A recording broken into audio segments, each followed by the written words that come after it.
અંતર્ગત ડુંગરી ગામની પવિત્ર ભૂમિ પર ગોવિંદ ગુરુ લીંબડી તાલુકાની આ ભૂમિ પર આજે જ્યારે અમે પધાર્યા છે ત્યારે મંચસ્થ આ વિસ્તારના આગેવાન અને હર હંમેશ આ વિસ્તારના ન્યાય માટે લડતા એવા આમ આદમી પાર્ટીના સંગઠન મંત્રી નરેશભાઈ બારિયાજી, સાથે મારી સાથે નર્મદા જિલ્લામાંથી પધારેલા નર્મદા જિલ્લાના પ્રમુખ એવા નિરંજનભાઈ વસાવા, દાહોદ જિલ્લાના પ્રમુખની જેઓ જવાબદારી નિભાવી રહેલા છે એવા રાકેશભાઈ બારિયા, જે વિસ્તારમાં આજે સભા છે એ વિસ્તારના જ દાહોદ જિલ્લાના મહિલા મોરચાના જિલ્લાના પ્રમુખ એવા શ્રુતિબેન, આ વિસ્તારમાં ગત 22ની વિધાનસભા જેઓ ખૂબ સારી રીતે લડ્યા છે એવા અનિલભાઈ ગરાસિયા, ફતેપુરાના આગેવાન અને મહિલા અગ્રણી એવા ડોક્ટર જીગીસાબેન, આ વિસ્તારના જૂના અને જાણીતા આ વિસ્તારમાં સામાજિક પ્રવૃત્તિ પણ ખૂબ સારી કરતા એવા તરુણવત્તાબેન, અમારા દાહોદ લોકસભાના ઇન્ચાર્જ એવા ભાનુભાઈ, દેવગઢ બારિયા અને દાહોદ વિસ્તારના પ્રભારી એવા હાર્દિકભાઈ, મહીસાગર અને સંતરામપુર જિલ્લાના સંતરામપુરથી પધારેલા મહીસાગર જિલ્લાના પ્રમુખ એવા બાબુભાઈ ડામોર, સાથે દાહોદથી જે ગત વિધાનસભા લડ્યા હતા એવા મુનિયાજી, મંચસ્થ તમામ આગેવાનો, આજે અમારી સાથે મોટી સંખ્યામાં જોડાયેલા માજી તાલુકા પંચાયતના, માજી જિલ્લા પંચાયતના સભ્ય અને ચાલુ સરપંચશ્રીઓ, સાથે અહીં પૂરી વ્યવસ્થા જળવાય એના માટે વ્યવસ્થામાં કાયદો વ્યવસ્થા જળવાય એના માટે બંદોબસ્તમાં ઉપસ્થિત તમામ પોલીસ અધિકારીઓ, અહીં મીડિયાનું સારું કવરેજ મળે અને આપણો અવાજ ગાંધીનગર અને દિલ્હી સુધી પહોંચે એના માટે તમામ ઉપસ્થિત પ્રિન્ટ અને ઇલેક્ટ્રિક મીડિયાના, પ્રેસ મીડિયાના મિત્રો અને આજુબાજુ વિસ્તારમાંથી મોટી સંખ્યામાં અહીં ઉપસ્થિત થયેલા પૂજનીય વડીલો, આગેવાનો, યુવાનો, માતા બહેનો અને ભૂલકાઓ સૌને મારા જોહાર નમન કરું છું.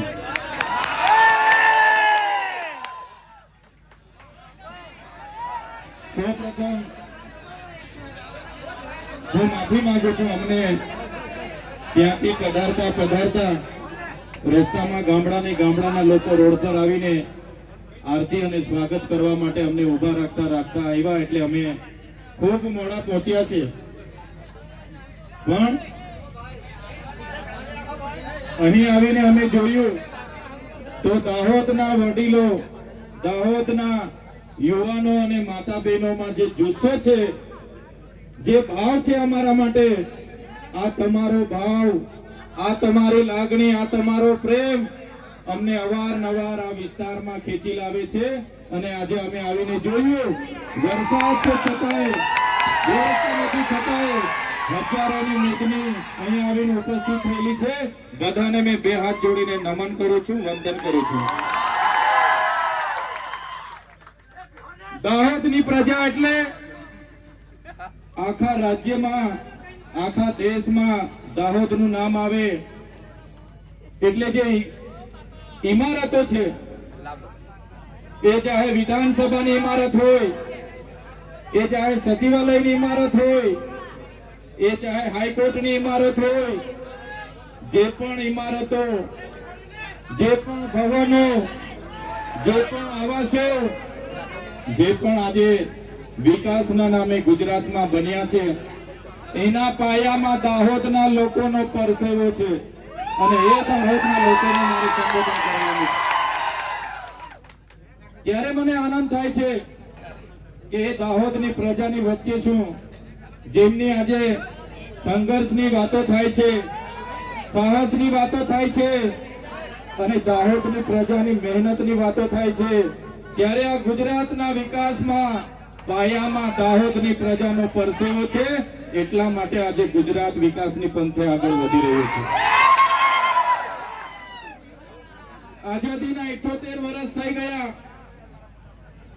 આજે અઠવાડિયા પહેલા, દિવાળી પહેલા ગુજરાતની સરકારે વિકાસ સપ્તાહ માટે ગામડે ગામડે રથ લઈને એમના ધારાસભ્ય અને સાંસદ સભ્યો પહોંચતા હતા, ફરતા હતા અને વિકાસની ગાથા સંભળાવતા હતા.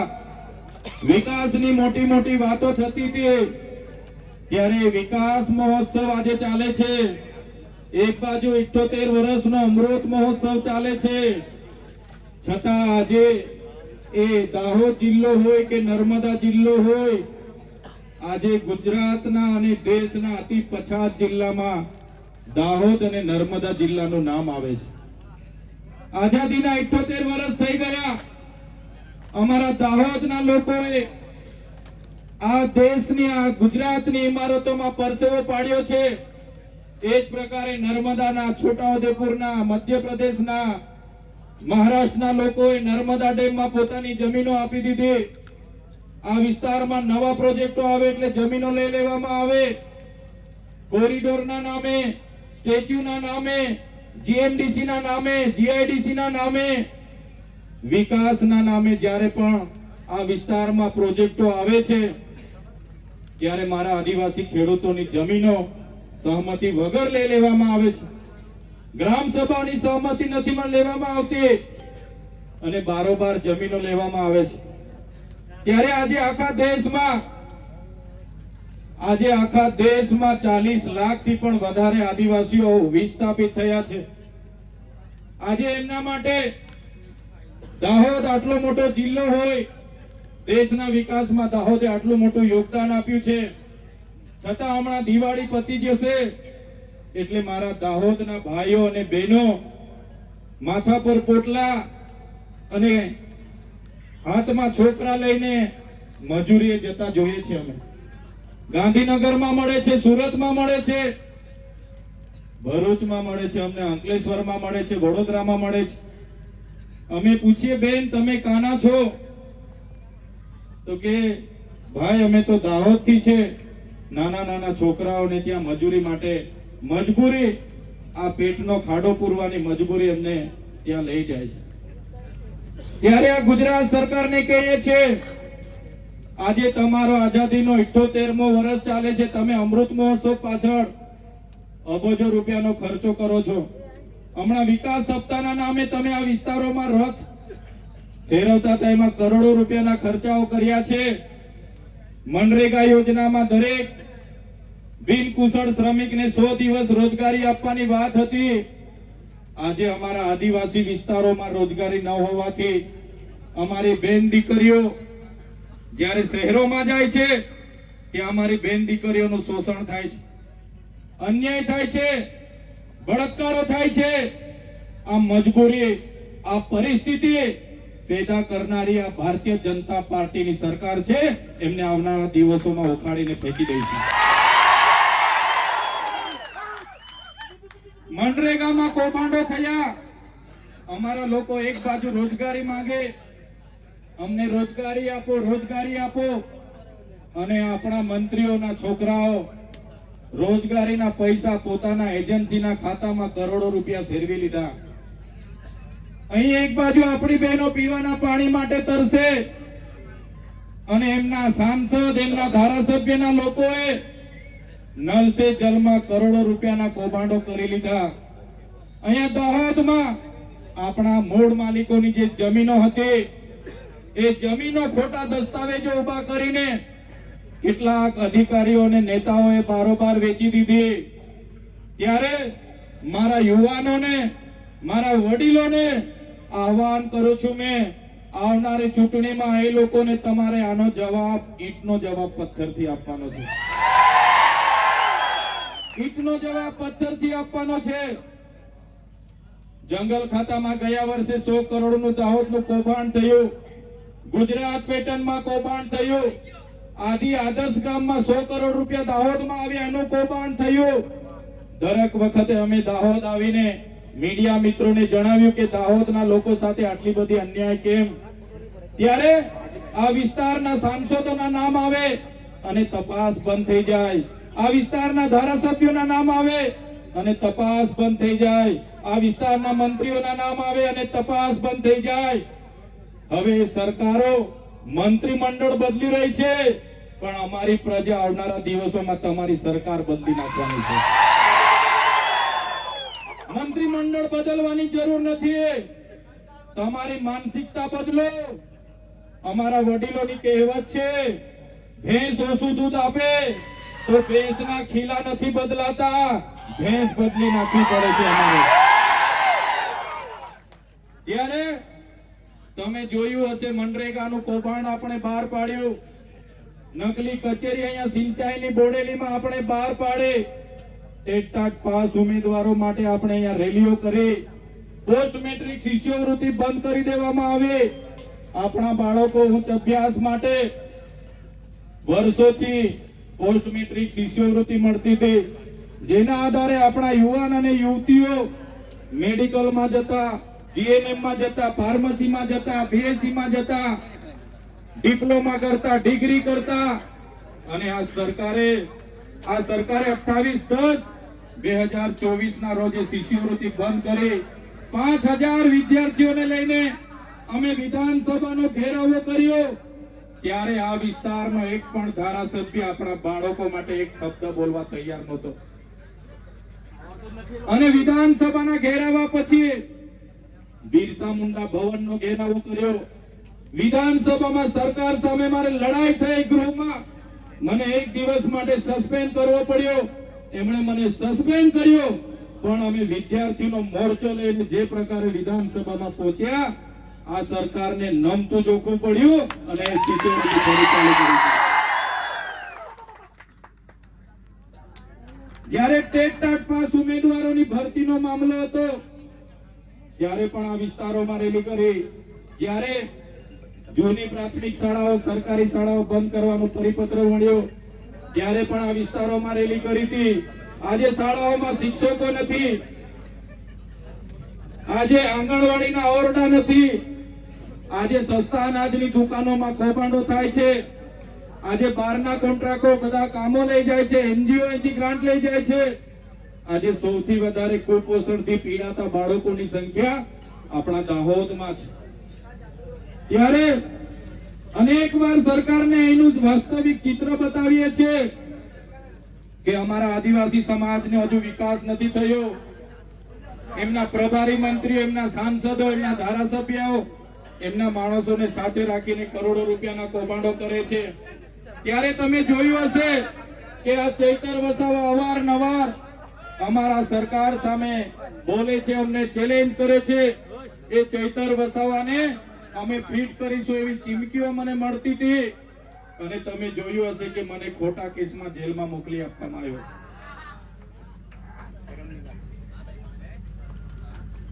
એક ધારાસભ્ય તરીકે મને જ્યારે એક્ટિવિટી મીટિંગમાં બોલાવવામાં આવ્યો, મેં મીટિંગમાં પહોંચ્યો, મને ખબર નહોતી કે આ લોકો આયોજન બંધ મારી સાથે ઝઘડો કરવાના છે.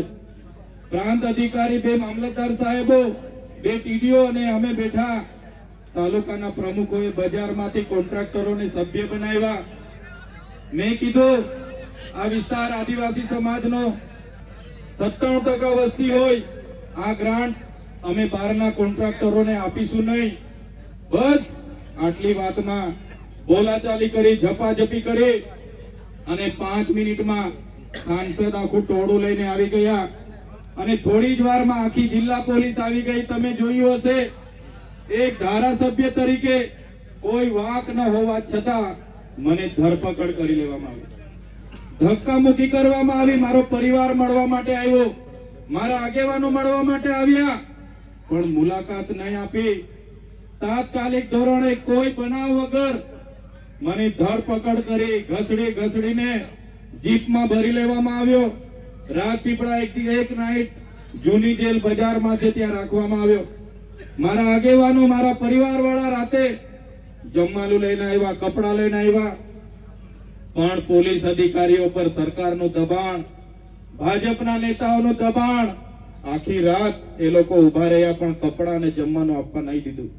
એક સામાન્ય બાબતમાં મામલતદાર ઉભા જામીન આપી દે, છતાં આ લોકોએ મને રાજપીપળાની સેશન કોર્ટમાં રજૂ કર્યો. 307 જેવી ગંભીર કલમ મારા પર લગાડી દીધી. અને જ્યારે કોર્ટમાં મારા વકીલો આવવાનું થયું, મને રજૂ કર્યો ત્યારે મારા વકીલોને અંદર નહીં આવવા દીધા.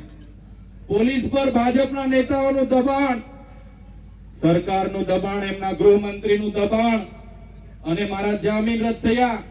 મને રાજપીપળા જેલમાં રાખવું પડે એની જગ્યાએ વડોદરાની સેન્ટ્રલ જેલમાં મને નાખી દેવામાં આવ્યો. 1600 થી 1700 પાકી કેદના કેદીઓ, કોઈને 20 વર્ષની સજા હોય, કોઈને 30 વર્ષની હોય, કોઈને 15 વર્ષની હોય, કોઈને આજીવનની હોય, કોઈ ફાંસીમાં આવ્યું હોય, કોઈ આતંકવાદી હોય, એવા કેદી બંધુઓ સાથે મને નાખી દેવામાં આવ્યો. અને અંદર પણ એટલી કડક સૂચના સરકાર દ્વારા જેલર અને તેના પોલીસ અધિકારીઓને આપવામાં આવી કે આને એવી કડક સજા આપો, એવી જેલમાં રાખો કે આ બહાર આવીને ક્યારે આદિવાસી સમાજનો અવાજ નહીં બનવો જોઈએ, આ બહાર આવીને ક્યારે સરકાર સામે નહીં બોલવો જોઈએ. અને તમે જોયું હશે, સેન્ટ્રલ જેલમાં મને એક અંધારી કોટડીમાં એકલો રાખવામાં આવ્યો. એકલો એક કોટડીમાં આજુબાજુમાં 40-45 માનસિક થયેલા, ગાંડા થયેલા લોકો રહી. સવારે એકવાર ખોલે, સાંજે એકવાર ખોલે. જેલનું જમવાનું, જેલનું સાદડી પર ઊંઘવાનું, બહારનું કોઈ મુલાકાત નહીં, વકીલને મુલાકાત નહીં, પરિવારને મુલાકાત નહીં. અને જે પ્રકારે નરેશભાઈએ કીધું, એ જૂની જેલ સયાજીરાવ ગાયકવાડે બનાવેલી જેલ છે. અંગ્રેજો વખત પણ એ જેલનો ઉપયોગ થતો હતો. આજે પણ એ જેલ એવી જગ્યાએ મને રાખવામાં આવ્યો કે ત્યાં જે બ્લેક કોબરા કે કોબરા, આપણે ત્યાં ફેણિયા નાગ કે એ સાપ નીકળે. મેં કીધું જેલ બદલી મેં માંગી કોર્ટ પર. મારા વકીલે જેલ બદલીની માંગ કરી કે એમના જાનનું જોખમ છે, ત્યાં સાપ નીકળે છે અને એ ઝેરી સાપ ડંખ મારે, સારવાર ના મળે તો માણસ પોણો કલાકમાં મરી જાય. એવી પરિસ્થિતિમાં પણ જેલ પ્રશાસન દ્વારા નહીં કોટડીની બદલી કરવામાં આવી કે નહીં જેલની બદલી કરવામાં આવી. અને એવી પરિસ્થિતિમાં એક અઠવાડિયું, એક મહિનો કરતા 80 દિવસ મારે વિતાવવા પડ્યા.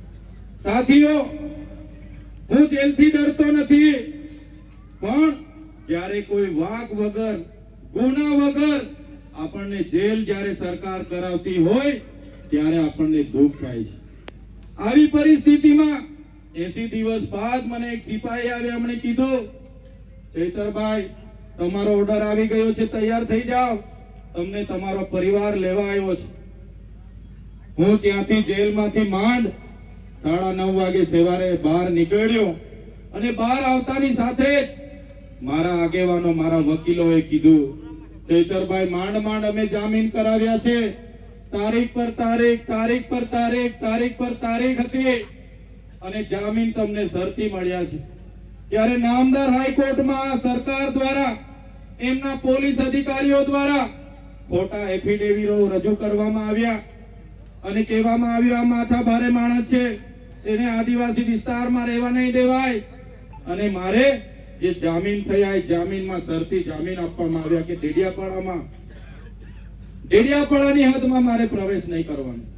હવે તમે વિચાર કરો, ડેડિયાપાડાના લોકોએ મને મત આપ્યા, 1 લાખથી વધારે મત મળ્યા, ધારાસભ્ય બનાવ્યો. ડેડિયાપાડામાં મારી ઓફિસ છે, નાના મોટા હું ગરીબ લોકોના કામ કરું. ત્યાં બોગજ મારું ગામ છે, ત્યાં મારું ઘર છે, મારો પરિવાર છે. પણ હવે મારે ત્યાં 1 વર્ષ સુધી નહીં જવાનું. આ સરકારની નીતિઓ, આ એમની તાનાશાહી. જ્યારે છૂટીને આવ્યો ત્યારે કેટલાક અધિકારીઓ પણ કીધું કે રાજપીપળા અમે હતા, જૂના સાંસદ મનસુખ વસાવાનું ગામ. આઝાદીના 78 વર્ષ પછી પણ ત્યાં રસ્તો નહોતો બન્યો. છૂટીને આવ્યા પછી 2 દિવસ પછી મેં ત્યાંથી પદયાત્રા કાઢી. 16 કિલોમીટર ચાલતા ચાલતા મેં રાજપીપળા આવ્યો અને કીધું કે આ સ્ટેચ્યુ ઓફ યુનિટીની બાજુનું ગામ, ત્યાં રોડ નથી, મનસુખભાઈનું ગામ છે. મહિલાઓને જ્યારે સગર્ભા હોય, ડિલિવરીની પીડા ઉપડે તો ઝોલીમાં લઈ જતા મહિલા રસ્તે મરી જાય છે. તમે વિડીયો જોતા હશો, કોઈને સાપ ડંખ મારે અને એને લઈ જતા જતા રસ્તે મરી જાય, ત્યારે મને સરકારી અધિકારીઓએ કીધું તમને ખાલી ડેડિયાપાડામાંથી હદ પાર કર્યા છે, રાજપીપળામાં રહેવાનું હોય તો શાંતિથી રહેજો અને નર્મદા જિલ્લામાંથી પણ હદ પાર કરાવીશું. ત્યારે મેં અધિકારીને તે જ દિવસે કીધું તમે મને ડેડિયાપાડામાંથી કાઢી નાખશો, તમે મને નર્મદામાંથી કાઢી નાખશો, આ ચૈતર વસાવા અમારા લોકોના દિલોમાં રહે છે, અમારા લોકોના દિલોમાં રહીએ છીએ અમે, ત્યાંથી તમે ક્યારે અમને કાઢી નથી શકવાના. કેટલાક નેતાઓએ, હું જેલમાં હતો, અમારા ત્યાંના સાંસદ અને ભાજપના 2 મંત્રીઓએ મારા વિરોધમાં એમણે ટિપ્પણી કરી હતી કે એ તો ગયો, એ 2 વર્ષ પછી જ આવશે, આ ચૂંટણી પતે પછી જ આવશે. અહીંના એક મંત્રી બનેલા બાજુના તાલુકાના એમણે કીધું એનું તો અમે પૂરું કરી નાખીશું. ત્યારે નેતાઓને બી કહેવા માંગુ છું, तुमको क्या लगता था, तुमको क्या लगता था नहीं लौटेंगे, गलत जब तक तोड़ेंगे नहीं तब तक छोड़ेंगे नहीं. हमको क्या अंडू पंडू गंडू समझ के रखा है, ये चैतर वसावा है, कभी झुकेगा नहीं. ત્યારે આ જેલની વેદના, આપણે બધા નાના લોકો છે, 30 વર્ષથી ભારતીય જનતા પાર્ટીનું શાસન છે, એમના ધારાસભ્ય, એમના મંત્રીઓ, એમના સાંસદો કરોડોપતિ અબજોપતિ થઈ ગયા છે, પોલીસ એમની છે, તંત્ર એમનું છે, જેલો એમની હશે, બધું જ એમનું છે, પણ મત તમારા પર છે, તમારા પર એ મત નાખીને એનો બદલો આપણે બધાએ લેવાનો છે. એમના વિરોધમાં મત નાખીને આ તમારા ભાઈ સાથે થયેલું છે, તમારા દીકરા સાથે થયેલું છે, આ ભાઈનો બદલો તમારે મતદાન એમના વિરોધમાં કરીને આ બદલો તમારે લેવાનો છે. ત્યારે આ જ પ્રકારની એમની નીતિ છે અને નીતિઓનો હું શિકાર બન્યો છું. ત્યારે ઘણા સમયથી હું મારા દાહોદના આગેવાનોને યાદ કરું, મારા સાથી મિત્રોને યાદ કરું, મારો મોબાઈલ પણ જમા લઈ લીધો તો માંડ હમણાં છોડાવીને હું લાવ્યો છું. ત્યારે આવી પરિસ્થિતિમાં તમને નારે મળાયું નહોતું. મારી ઈચ્છા હતી દિવાળી પહેલા તમારી મુલાકાત લે, મારા વડીલોના આશીર્વાદ લે, મારી માતા બહેનોના આશીર્વાદ લે, એવી મારી ઈચ્છા હતી. મારા નરેશભાઈ, રાકેશભાઈ અવારનવાર અમને કહે કે તમે દાહોદ આવતા રહો, અહીંયા દિવાળી કરીશું, અહીંયા રહીશું, દાહોદ પણ તમારો જ પરિવાર છે, દાહોદ પણ તમારો જ ગામ છે. ત્યારે મેં નરેશભાઈ ને રાકેશભાઈ ને કહેતો તો હું ચોક્કસ આવીશ, ચોક્કસ આવીશ, અમારા પરિવાર પાસે ભલે મને નથી જવા દેતા. મેં પણ એમને કીધું કે દાહોદમાં ગમે તે ગામમાં હું જતો રેમ, સાંજનો જતો રેમ તો સાંજના રોટલા મળી જશે, સવારે જતો રેમ તો સવારના રોટલા મળી જશે. દાહોદ મારો પરિવાર છે, મને ક્યારે ભૂખો નહીં રાખે. ત્યારે આ જેલવાસ દરમિયાન એ લોકોનો ઈરાદો હતો કે આને ચૂંટણી પછી જ કાઢીશું, પણ તમે બધા મારી ચિંતા કરતા હશો, મારા માટે પ્રાર્થના કરતા હશો અને કહેતા હશો કે ભાઈ છૂટી જવો જોઈએ, આપણો દીકરો છૂટી જવો જોઈએ. અને તમારી બધાની એ ચિંતા, એ પ્રાર્થના, એ દુઆ, એ પ્રેમ, એ લાગણી થી જ્યારે મેં 80 દિવસ જેલમાંથી છૂટીને આવ્યો, ત્યારે હું તમારો બધાનો આભાર માનવા માટે આવ્યો છું. બધાનો ખૂબ ખૂબ આભાર માનું છું. જ્યારે હું ત્યાંથી નીકળ્યો ત્યારે ઘણા લોકો રસ્તા પર ફૂલહાર ને આરતી લઈને મને મળવા માટે આવ્યા. ઘણા લોકો 2-2 કલાક સુધી પોતાની ફૂલહાર લઈને હાઈવે પર 9:30 વાગે વડોદરા જેલમાંથી મને કાઢવામાં આવ્યો. ત્યાંથી મળતો આવ્યો, રાજપીપળા 4 વાગે પહોંચ્યો. ગામડાના લોકો રોડ પર આવે અને બધા ફૂલહાર કરે, આરતી કરે, રડે, ચિંતા કરે અને પછી 5:30-6 વાગે મારા મત વિસ્તારની નજીક મોવી ખાતે પહોંચ્યો. ત્યાં સુધી પબ્લિક. ત્યારે તે દિવસે મારા મનમાં થયું કે આ લોકો મને લઈ જવા માટે આ બધું કરાવે છે, એ લોકો સાથે જતો રહે, કાલે મંત્રી પણ બનાવી દે, પૈસા પણ કમાઈ લે, બંગલા પણ બનાવી લે, મારા કેસ પણ પૂરા થઈ જાય, પોલીસ પણ સલામ કરે, પણ જે જનતા માટે મેં અવાજ ઉઠાવું છું એ જનતાનો અવાજ પછી કોણ બોલશે? કોણ બોલશે પછી? એટલે એ જનતાનો અવાજ બનવા માટે એ જનતાએ મારા પર ભરોસો કર્યો, મને દીકરાની જેમ આજે 11 વાગ્યાના અહીંયા રાહ જુએ છે, મારા મિત્રો આજે રાહ જુએ છે, આજે તમારો પ્રેમ મને મળ્યો છે, આજે તમારી લાગણી મારી સાથે છે, તમારો ભાવ મારી સાથે છે, એ કોઈ મંત્રી કે મુખ્યમંત્રી કરતા પણ મારા માટે કોઈ નથી, એ મારા માટે મુખ્યમંત્રી મંત્રી કરતા પણ બહુ મોટી વાત છે. હું જેટલા મારા લોકોને મળું છું, મારા ગરીબ લોકોનો અવાજ બનું છું, ગમે તેટલી જેલો કરવાની હોય કરી લે એમના ગૃહમંત્રી. ચૈતર વસાવાની જેલમાં નાખવાથી ચૈતર વસાવાની લડત બંધ નથી થવાની, લડત ચાલુ થઈ ગઈ છે. આજે એકલા ચૈતર વસાવા નથી, આજે હજારો ચૈતર વસાવા તમારી સામે. આ એકલા ચૈતર વસાવાનો અવાજ નથી, આ હજારો ચૈતર વસાવાનો અવાજ આજે છે. ત્યારે મારા કપરા સમયમાં આખા આદિવાસી સમાજ, આખા આદિવાસી વિસ્તારના લોકોએ મારા માટે ખૂબ ઘણી બહેનોએ તો વ્રત રાખ્યા, ઉપવાસ રાખ્યા, પ્રાર્થના કરી, ચિંતા કરી, કેટલાક લોકોએ ચંપલ પહેરવાનું છોડી દીધું. ત્યારે મારા સાથીઓ, મારી બહેનો, મારા ભાઈઓ, મારા પૂજનીય વડીલો, આ ચૈતર વસાવા છેલ્લા શ્વાસ સુધી આદિવાસી સમાજ માટે લડશે, લડશે ને લડશે. માણસ નાનો છું, મારી ટીમ નાની છે, અવારનવાર પોલીસને ઉપરથી આદેશ કરે, બિચારા પોલીસ સાથે અમારે ઘર્ષણ થાય, પણ જ્યાં સુધી તમારો સહકાર રહેશે આ લડત આવનારા દિવસોમાં આખા ગુજરાતમાં જવાની છે. સરકાર પાસે બધું જ છે, પણ મારી પાસે તમારા જેવા સામાન્ય ઈમાનદાર લોકો છે, એટલે હું કોઈના બાપથી ડરતો પણ નથી.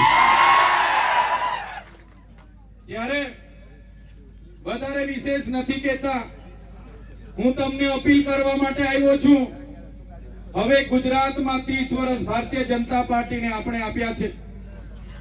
ભારતીય જનતા પાર્ટીના રાજમાં પેપરો ફૂટી જાય, નકલી કોર્ટ, નકલી જજ, નકલી અધિકારીઓ, નકલી કોલેજો, નકલી કચેરીઓ, નલ કૌભાંડ, જલ કૌભાંડ, મનરેગા કૌભાંડ, દસ્તાવેજ કૌભાંડ. સાથીઓ, હું અપીલ કરવા માટે આવ્યો છું, હવે આ પરિવર્તનની દિશા તરફ આપણે જવું પડશે.